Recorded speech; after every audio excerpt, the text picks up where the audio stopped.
சிலுவை பற்றின உபதேசம் மற்றவர்களுக்கு பைத்தியக்காரத்தனம் போல இருக்கும், ஆனால் நம்மளுக்கோ அது தெய்வ பலன். ஹல்லேலூயா. கர்த்தருடைய பரிசுத்த நாமத்துக்கு மகிமை உண்டாவதாக. வார்த்தையோட தினம் என்ற நிகழ்ச்சிக்கு உங்களை வரவேற்கிறேன்.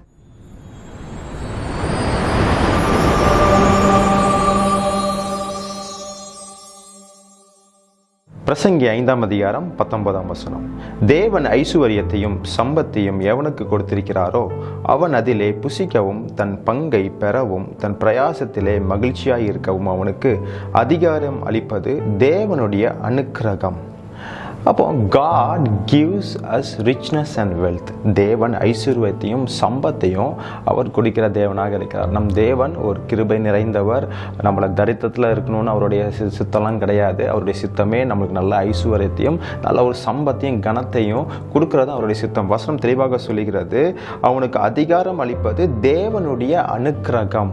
அதுதான் தேவனுடைய அனுக்கிரகம், தி கிஃப்ட் ஆஃப் காட். நம்ம நல்லா இருக்கணும், நம்ம நல்லா சந்தோஷமாக வாழணும், நம்ம நல்ல ஐஸ்வர்யத்திலையும் நல்ல சம்பாத்தியத்திலையும் வாழ்கிறது தான் கர்த்தருடைய திட்டமாகவே இருக்கின்றது. ஆனால் இன்றைக்கி நம்ம வாழ்க்கையில் அது நம்ம நடைபெறவே இல்லை, அப்படி தானே? நம்ம வாழ்க்கையில் எங்கே பார்த்தாலும் ஒரு தரித்திரமாக இருக்கிறது, எங்கே பார்த்தாலுமே ஒரு வறட்சியான ஒரு அனுபவமாக இருக்கிறது, கடன் பிரச்சனையாக இருக்கிறது, கடன் தொல்லையாக இருக்கிறது, கடன் வாங்க நம்மளால் வாழ முடிய மாட்டேங்குது. இந்த உலகத்தில் நம்மளுக்கு சர்வை பண்ணுறதுக்கு ரொம்ப கடினமாக இருக்கிறது. ஏன் அப்படின்னா பிரியமானவர்களே, ஒரு 3 பெரிய பாவம் தான் நம்மளை ஆளுகை செய்து கொண்டிருக்கிறது. நீங்கள் எந்த பாவத்தை நீங்கள் எடுத்தாலுமே, இப்போ நான் சொல்ல போகிற பாவங்கள் 3 ஒரு பெரிய பாவங்கள் தான். நீங்கள் என்ன பாவம் எடுத்தாலும் இந்த 3 பாவத்துக்குள்ளாக தான் அது வருகிறது. அது என்ன என்று பார்ப்போம். 1 யோவான் 2ஆம் அதிகாரம் 16ஆம் வசனம்.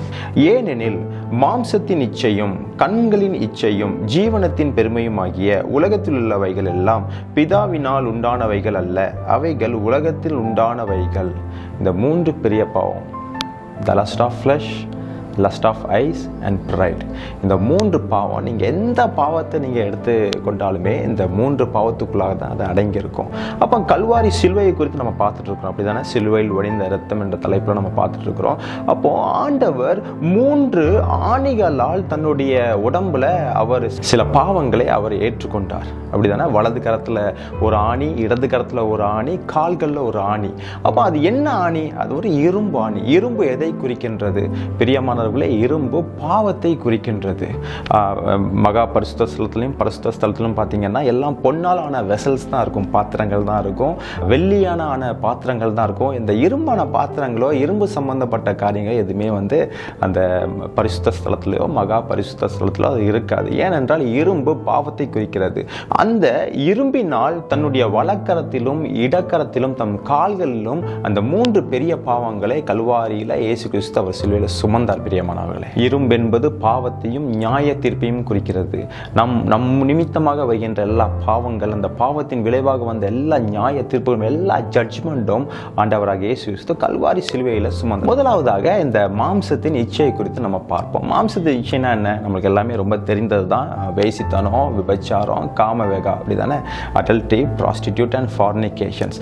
இந்த மாம்சத்தின் இச்சை மூலமாக பிசாசு செயல்படுறான் பார்த்தீங்களா? இந்த பிசாசு இந்த மாம்சத்தின் இச்சை மூலமாக எதை அழிக்கிறான் என்றால் நம்மளுக்குள்ள இருக்கிற எல்லா ஆஸ்திகளையும் கனத்தையும் அவன் அழிக்கிறான். நீங்கள் சில பிரபலமானவங்க சினிமாக்காரங்களையோ இல்லை மற்ற பிரபலமானவங்களை நீங்கள் பார்க்கும்போது ஒரு காலத்தில் அவங்க நல்ல செல்வமாகவும் ஆஸ்திய உள்ளவர்களாகவும் இவங்க இருந்திருப்பாங்க, அப்படி தானே? ஆனால் போக போக பார்த்தீங்கன்னா அவங்களோட இறக்குற டைமில் பார்த்தீங்கன்னா அவங்ககிட்ட ஒரு செல்வம் கூட இருக்காது, கடன்காரர்களாக அவங்க இறந்திருப்பாங்க. காரணம் அவங்களுக்குள்ள இருக்கிற மாம்சத்தின் இச்சை. இந்த மாம்சத்தின் இச்சையாக விபச்சாரம், வேசித்தனம், காமவிகாரம், இது ஒரு மனிதனுடைய வாழ்க்கையில் இருக்கிற எல்லா ஆஸ்தியும் எல்லா கனத்தையும் அதை அழித்து விடுகிறது, அப்படி தானே? ஒரு ஊர்லேயே இந்த மாதிரி பாவத்தில் இருக்க போதும் அந்த ஊரில் அவனுக்கு ஒரு கனமே இருக்காது, அப்படி தானே? இந்த கெட்டகுமாரனுடைய இந்த பேரபிள்ஸ் நம்ம பார்த்துருப்போம். கெட்டகுமாரனை குறித்து அந்த மூத்த சகோதரன் அவன் சொல்கிறான், அவன் தன்னுடைய ஆஸ்திகள் எல்லாத்தையும் வேசிகள் இடத்துல அவனை அழித்து விட்டான் என்று.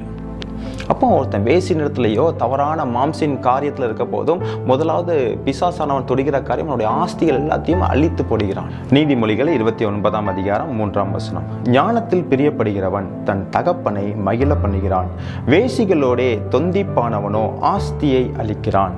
வேசிகளோடே தொந்திப்பானவனோ ஆஸ்தி அளிக்கிறான். இப்பேற்பட்ட பாவத்தில் சிக்கி தவிக்கிற இந்த ஜனங்களுக்காக ஆண்டவராகிய இயேசு கிறிஸ்து சிலுவையில் என்ன பண்ணினான்னு பாருங்க.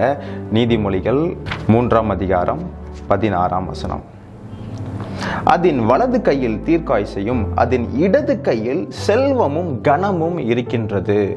இந்த நீதிமொழிகள் 3ஆம் அதிகாரத்தில் வருகிற எல்லாமே பார்த்தீங்கன்னா ஞானத்தை குறித்துள்ள விஷயங்கள்லாம் பார்த்தீங்கன்னா அந்த ஃப்ரேஸை நீங்கள் எடுத்துட்டு நீங்கள் ஜீசஸ் நீங்கள் இயேசுன்னு போட போதும் இயேசுவினுடைய வலது கையில் தீர்க்காயுசும் இயேசுவினுடைய இடது கையில் செல்வமும் கனமும் இருக்கின்றது. பிரியமானவர்களே, பிசாசானவன் நம்மளுடைய எல்லா மாம்ச இச்சையின் பாவத்தை அந்த இரும்பு ஆயுதத்தை வைத்து அந்த இரும்பு ஆணியை வைத்து இயேசுவினுடைய இடது கையில் அவன் பியர்ஸ் பண்ணான். பார்த்தீங்களா, அதுலேருந்து வருகின்ற அந்த ரத்தம் என்ன பண்ணிச்சுன்னா நம்மளுடைய எல்லா மாம்சத்தின் விளைவாக வந்த பாவங்கள் மாம்ச இச்சைகளை ஆண்டவராக இயேசு கிறிஸ்து கல்வாரி சிலுவையில் அவர் சுமந்து இந்த மாம்சத்தின் இச்சையின் மூலமாக பிசாசானவன் நம்மளுடைய ஆஸ்தியும் செல்வத்தையும் கனத்தையும் அழித்து போட்டான். பார்த்தீங்களா, வசனம் தெளிவாக சொல்கிறது, அதன் இடது கையில் செல்வமும் கனமும் இருக்கின்றது.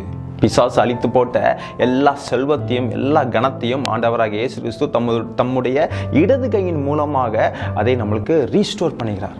பாருங்க பிரியமானவர்களே, நம்மளுடைய எல்லா மாம்சத்தின் இச்சையும் அவர் கல்வாரி சிலுவையில் சுமந்து நமக்கு பிசாசு அதன் மூலமாக நிறைய விளைவுகளை ஏற்படுத்தினா. பார்த்தீங்களா, அது எல்லாத்தையுமே தம்முடைய இடது கையின் மூலமாக அவர் செல்வத்தையும் கனத்தையும் கொடுக்கிறார். பாருங்க, ஆண்டவர் எவ்வளோ பெரிய நல்ல ஆண்டவராக இருக்கிறார்.